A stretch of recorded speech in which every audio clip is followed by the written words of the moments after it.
The council chamber fell silent as the hologram flickered to Life-Earth's eastern seaboard, consumed by nuclear fire. Ambassador Margot did not gasp, did not tremble. She simply watched, hands clasped behind her back. As every alien diplomat waited for her to break, the Varaxian representative clicked his mandibles in smug delight. Your homeworld has been disciplined. Perhaps now humanity will reconsider its opposition to our expansion. Margot's gaze swept the room slowly, and dozens of alien species felt a prickle of instinctual fear. Her voice was calm to calm. How many warheads did you use? 73 strategic weapons, the Varaxian replied proudly. Approximately 200 million humans are SDI, thank you, Margot cut in. That's all I needed. She tapped her wrist console 3 times.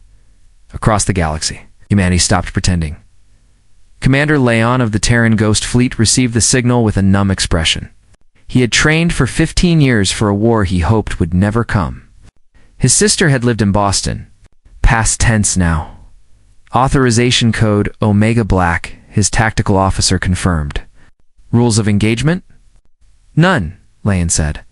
Execute Protocol Pandora. Humanity had been quarantined by the galaxy for a reason. Not because they were weak, but because everyone feared what would happen if humans ever stopped holding back. The Varaxian homeworld never saw it coming. Their satellites failed. Their networks collapsed. Their A's died in unison. They needed 17 minutes to realize the truth. A digital plague hidden in every piece of human. Technology for decades had awakened. Then the kinetic strikes began. Tungsten rods.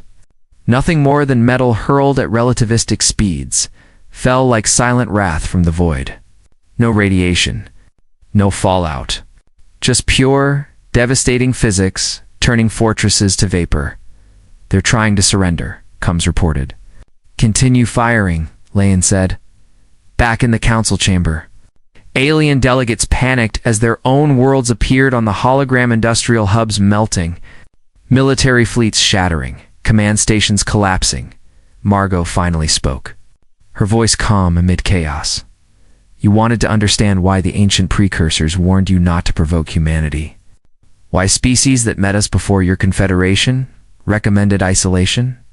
You never listened. She gestured toward the feeds of destruction. We are the species that split the atom and asked, how do we weaponize this? We are the species that turned plagues into research tools and war machines. We are the species that nearly wiped ourselves out. Wysan learned from it. The Theonian delegate trembled, her crystalline form dimming. You're destroying yourselves. Your economy depends on ours.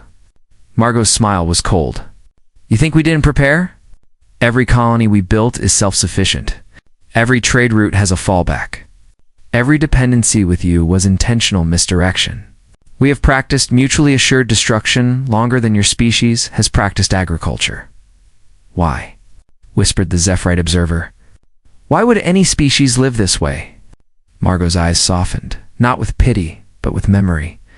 Because our planet tried to kill us every day. Because we evolved surrounded by predators. Because we faced extinction a dozen times and told the universe, not today. She brought up Earth's population numbers still billions strong. You didn't break us.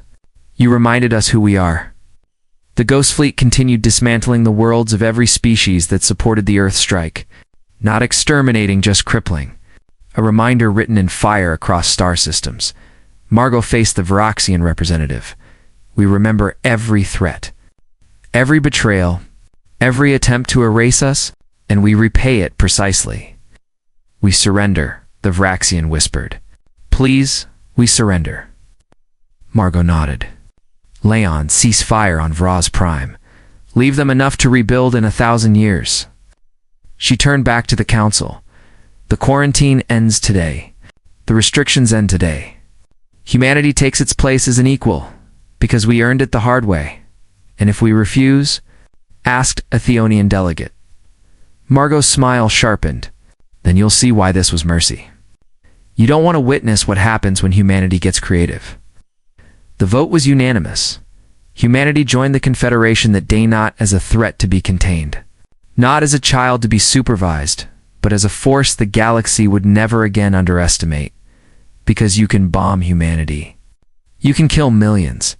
You can burn cities, but you cannot break a species that weaponized survival itself and remembers its enemies for generations. The galaxy had been warned. Now, they understood.